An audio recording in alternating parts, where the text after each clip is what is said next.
Hey guys, welcome back to another video. Well, it's finally May, and the only thing I can think of is April showers bring May flowers. But obviously not in the sense of actual flowers. We're talking about loads here. April has been brutal, and I'm really hoping that May is when everything starts picking back up again. But today, let's go ahead and revisit this past month and our performance. Ready? Let's go! As a reminder, today's video is going to be a little bit different. Just like in the previous video, we're going to be looking at the performance of our dry van. But this time around, this dry van was operated by a team of drivers instead of one solo driver. Now, I know this question will come up because it always does, so let me answer it right now.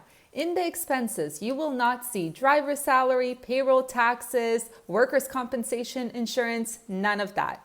And this is because the dry van is being operated by owner-operators, not hired team members. So without further ado, let's get into some numbers. Okay, I know the board looks a little bit crazy today. There are a ton of numbers, and that's because I want to look at the whole performance of last month in detail.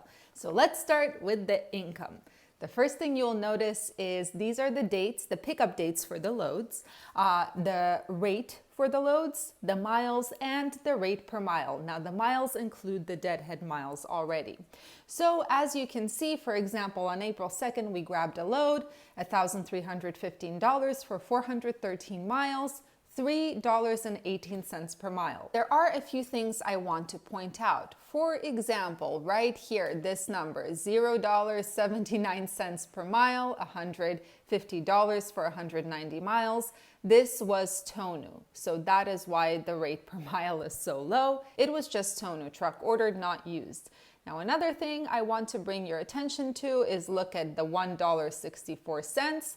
And my favorite load that I mentioned, I think in the last video, the $1.32 load. This is the worst load I have ever grabbed. So welcome to April, folks. Now, before we do anything else, let's look at the expenses. And I'm sorry, the lighting is a little bit off. So number one, truck and trailer payments every month, $2,085.41. This is our load board, $39.95. This is a fixed cost. Fuel, $14,183. But then again, this is for team drivers. So about $7,000 per driver, we'll say. Then we have our fixed cost, the insurance. This is again for two drivers, $2,164. We had some maintenance this month.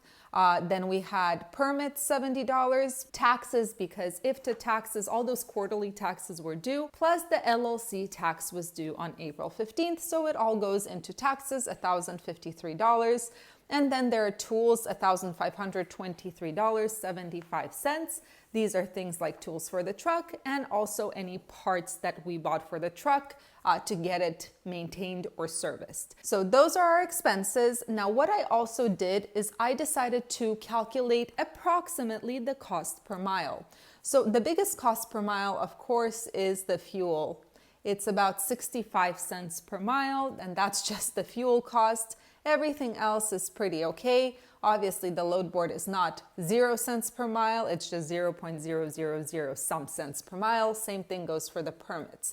But the highest cost per mile is the fuel for sure. So now that we have our income, our expenses, let's calculate the gross. The gross income for this month was $54,025. This was the gross income for team drivers.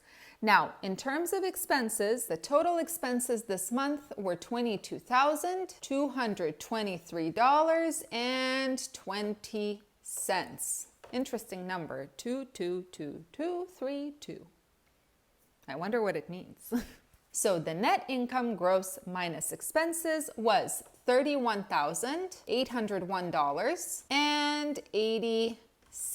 So this is our net income for team drivers. Now that works out to approximately $16,000 net per driver. Now, some people will tell me that the net income is not bad, and I have to agree. The net income is not bad if you're an owner-operator who doesn't want to expand, hire more team members, expand their fleet, etc., etc. If you're pocketing that $31,000 a month, or let's say 16,000 a month if you are a solo driver. Not bad at all, actually. It's pretty fantastic. However, if you're someone who is looking to buy more trucks, hire more drivers, then unfortunately a net income of $31,801 is just not enough. Now, a couple of things I want to point out to you guys. Number one, the lower the miles, the higher the rate per mile. So, for example, let's look at these income numbers. Right here, 413 miles, $3.18. Then we have the 531 miles, $2.71.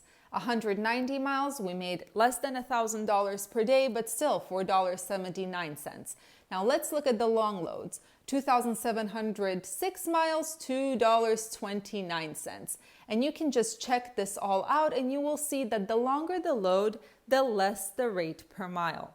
So it might be a good idea to grab those short loads, 1 to 2 day loads, in order to maximize your profit by minimizing the cost of fuel. Now, the second thing I want to point out is that most of these loads that these team drivers did were not team loads. I know for a fact that this one was a team load, and I believe this one right here was a team load.